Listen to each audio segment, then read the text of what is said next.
आपकी आवाज।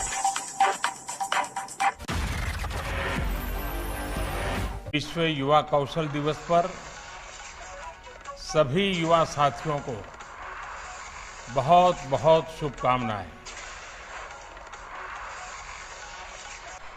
दूसरी बार है जब कोरोना महामारी के बीच हम ये दिवस मना रहे हैं। इस वैश्विक महामारी की चुनौतियों ने वर्ल्ड यूथ स्किल डे की अहमियत को कई गुना बढ़ा दिया। एक और बात जो महत्वपूर्ण है वो ये कि हम इस समय अपनी आजादी के 75 वर्ष का पर्व मना रहे हैं। 21वीं सदी में पैदा हुए आज के युवा भारत की विकास यात्रा को आजादी के 100 वर्ष तक आगे बढ़ाने वाले हैं। इसलिए नई पीढ़ी के युवाओं का स्किल डेवलपमेंट एक राष्ट्रीय जरूरत है। आत्मनिर्भर भारत का बहुत बड़ा आधार है। बीते 6 वर्षों में जो आधार बना, जो नए संस्थान बने, उसकी पूरी ताकत जोड़कर हमें नए सिरे से स्किल इंडिया मिशन को गति देनी ही है। साथियों, जब कोई समाज स्किल को महत्व देता है तो समाज की अपस्किलिंग भी होती है, उन्नति भी होती है। दुनिया इस बात को बखूबी जानती भी है, लेकिन भारत की सोच इससे भी 2 कदम आगे की रही है। हमारे पूर्वजों ने स्किल्स को महत्व देने के साथ ही उन्होंने इसे सेलिब्रेट किया, स्किल्स को समाज के उल्लास का हिस्सा बना दिया।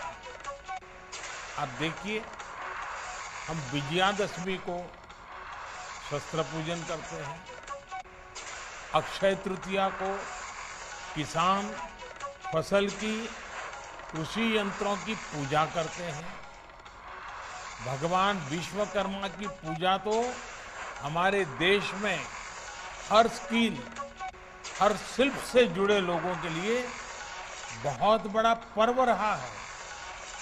हमारे यहाँ शास्त्रों में निर्देश दिया गया है, विवाह दिशु यज्ञसु गृह आराम विधायके सर्व कर्मसु संपूज्यो विश्वकर्मा इति श्रुता। अर्थात विवाह हो, गृह प्रवेश हो या कोई और यज्ञ कार्य, सामाजिक कार्य हो, इसमें भगवान विश्वकर्मा की पूजा, उनका सम्मान जरूर किया जाना चाहिए। विश्वकर्मा की पूजा यानी समाज जीवन में अलग अलग रचनात्मक कार्य करने वाले हमारे विश्वकर्माओं का सम्मान, स्किल का सम्मान। लकड़ी के कारीगर, मेटल्स का काम करने वाले, सफाई कर्मी, बगीचे की सुंदरता बढ़ाने वाले माली, मिट्टी के बर्तन बनाने वाले कुम्हार, हाथ से कपड़ा बुनने वाले बुनकर साथी, ऐसे कितने ही लोग हैं जिन्हें हमारी परंपरा ने विशेष सम्मान दिया। महाभारत के भी एक श्लोक में कहा गया है, विश्वकर्मा नमस्तेस्तु विश्वात्मा विश्व संभव है। अर्थात जिनके कारण विश्व में सब कुछ संभव होता है, उस विश्वकर्मा को नमस्कार है। विश्वकर्मा को विश्वकर्मा कहा ही इसलिए जाता है क्योंकि उनके काम के बिना, स्किल्स के बिना समाज का अस्तित्व ही असंभव है। लेकिन दुर्भाग्य से गुलामी के लंबे कालखंड में स्किल डेवलपमेंट की व्यवस्था हमारे सोशल सिस्टम में, हमारे एजुकेशन सिस्टम में धीरे धीरे कमजोर पड़ती है। साथियों, एजुकेशन अगर हमें ये जानकारी देती है कि हमें क्या करना है, तो स्किल हमें सिखाती है कि वो काम वास्तविक स्वरूप में कैसे होगा। देश का स्किल इंडिया मिशन इसी सच्चाई, इसी जरूरत के साथ कदम से कदम मिलाने का अभियान है। मुझे खुशी है कि प्रधानमंत्री कौशल विकास योजना के माध्यम से अब तक 1.25 करोड़ से अधिक युवाओं को ट्रेनिंग दी जा चुकी है। साथियों, मैं एक और वाक्य के बारे में आपको बताना चाहता हूं। एक बार स्किल डेवलपमेंट को लेकर काम कर रहे कुछ अफसर मुझे मिले।